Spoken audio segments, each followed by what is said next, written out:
The championship team of the OKC Thunder is being called by many as a future dynasty because their players are still very young and have a high potential to improve. However, due to the new NBA CBA, their problems with salary payments will soon begin in the off-season. Shai Gilgeous-Alexander, Chet Holmgren, and Jalen Williams are all up for contract extensions.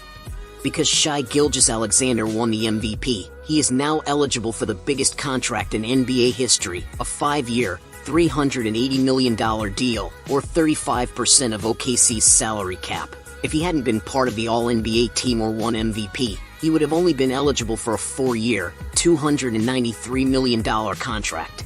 Meanwhile, if both Chet Holmgren and Jalen Williams make the All-NBA team next year, they will each become eligible for up to 30% of OKC's salary cap. If that happens, with 35% going to Shai and 30% each to Chet and Jalen, that would total 95% of OKC's salary cap spent on just 3 players. If the team exceeds the salary cap, they will have to pay luxury tax. So this will test whether the 3 stars are willing to take a pay cut or if the team's owners are ready to pay a hefty luxury tax to keep this roster together. Nonetheless, OKC still has plenty of draft picks in the coming years, which could lead to some trades in order to save on salary costs. Now let's move on to number 1 pick Cooper Flagg. Earlier, we talked about how Dallas Mavericks coach Jason Kidd said he's excited to try Cooper Flagg at the point guard position in the Summer League. He said he wants to test Flagg in a situation where he's not comfortable, because that's where you see a player's maturity, how he reacts in those moments. If this works out, it would be a very big deal for the Dallas Mavericks.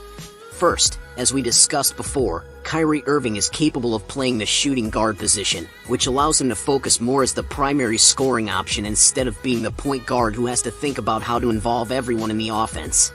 Second, there's P.J. Washington. P.J. Washington is a starting caliber player who can play power forward. Fans are now wondering, with Cooper Flagg in the lineup, will P.J. Washington have to come off the bench and become the 6th man? If Cooper Flagg is successful at point guard, the Mavericks could potentially field a lineup of Cooper Flagg, Klay Thompson, P.J. Washington, Anthony Davis, and either Daniel Gafford or Derek Lively while Kyrie Irving is out. That's a lineup with an average height of about 6'9.5". Now imagine, since the average NBA point guard is around 6'3", any of those guys could be switched onto him, and all of them would be able to post up those mismatches, which would force double teams. That's why, if Cooper Flagg succeeds in this role, it could open up a whole new version of the Dallas Mavericks offense. Did you enjoy this video? Please click the subscribe button and don't forget to hit the notification bell for more updates.